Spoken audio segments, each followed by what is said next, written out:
ಮೂಡ ಹಗರಣ ಸೋಮವಾರ ಕೋರ್ಟ್ಗೆ ಲೋಕಾಯುಕ್ತ ರಿಪೋರ್ಟ್ ಸಲ್ಲಿಕೆ ಆಗತ್ತೆ. ಮೈಸೂರು ನಗರಾಭಿವೃದ್ಧಿ ಪ್ರಾಧಿಕಾರದ ಅಕ್ರಮ ನಿವೇಶನ ಹಂಚಿಕೆ ಹಗರಣಕ್ಕೆ ಸಂಬಂಧಪಟ್ಟ ಹಾಗೆ ಲೋಕಾಯುಕ್ತ ರಿಪೋರ್ಟ್ ಸೋಮವಾರ ಕೋರ್ಟ್ಗೆ ಸಬ್ಮಿಟ್ ಆಗುತ್ತೆ. ಸೊ ಸಿಎಂಗೆ ಈಗ ಮೂಡ ತನಿಖಾ ವರದಿಯ ಟೆನ್ಷನ್ ಶುರುವಾಗಿರುತ್ತೆ. ಸಿದ್ದರಾಮಯ್ಯ ಕುಟುಂಬದ ವಿರುದ್ಧದ ಕೇಸ್ನಲ್ಲಿ ತನಿಖೆ ಮುಕ್ತಾಯ ಆಗಿದೆ.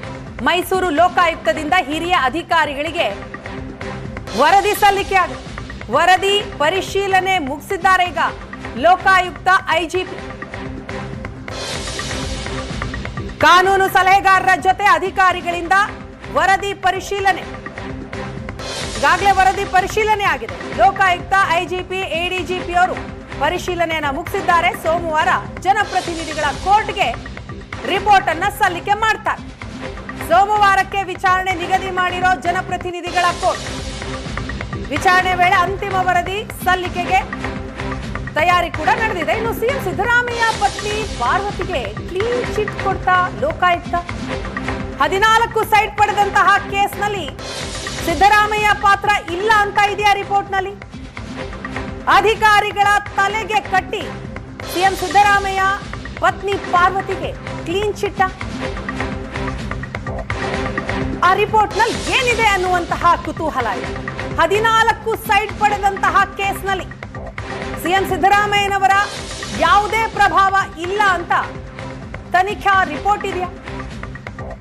ಸಿದ್ದರಾಮಯ್ಯ ವಿರುದ್ಧದ ಆರೋಪಕ್ಕೆ ಲೋಕಾಯುಕ್ತಕ್ಕೆ ಯಾವುದೇ ಸಾಕ್ಷಿ ಸಿಕ್ಕಿಲ್ವಾ? ಸಿದ್ದು ಕುಟುಂಬದ ಮೂವರಿಗೂ ಲೋಕಾಯುಕ್ತದಿಂದ ಕ್ಲೀನ್ ಚಿಟ್ ಸಿಗುವ ಸಾಧ್ಯತೆ ಇದೆ ಅಂತ ಈಗ ಚರ್ಚೆ ಆಗ್ತಾ ಇದೆ. ಮೂಡಾದಲ್ಲಿ 14 ಸೈಟ್ ಅಕ್ರಮಕ್ಕೆ ಸಂಬಂಧಪಟ್ಟ ಹಾಗೆ ಸಿಎಂ ಸಿದ್ದರಾಮಯ್ಯ ಕುಟುಂಬಕ್ಕೆ ಕ್ಲೀನ್ ಚಿಟ್ ಸಿಗುವ ಸಾಧ್ಯತೆ ಇದೆ. ಸೈಟ್ ಹಂಚಿಕೆಯ ಹಿಂದಿನ ಲಂಚಾವತಾರದ ಆರೋಪಕ್ಕೂ ಯಾವುದೇ ಆಧಾರ ಇಲ್ವಾ? ಪಾರ್ವತಿ ಅವರಿಗೆ ಸೈಟ್ ಹಂಚಿಕೆಯಲ್ಲಿ ಭ್ರಷ್ಟಾಚಾರ ಅಂತ ಹೇಳೋದಿಕ್ಕೆ ಯಾವುದೇ ಸಾಕ್ಷಿಗಳಿಲ್ವಾ? ಆರೋಪಗಳನ್ನ ಅಧಿಕಾರಿಗಳ ತಲೆಗೆ ಕಟ್ಟಿ ಲೋಕಾಯುಕ್ತ ವರದಿ ಸಿದ್ಧಪಡಿಸಿದ್ಯಾ? ಆ ವರದಿಯಲ್ಲಿ ಏನಿದೆ ಅನ್ನುವಂತಹ ಕುತೂಹಲ ಇದೆ.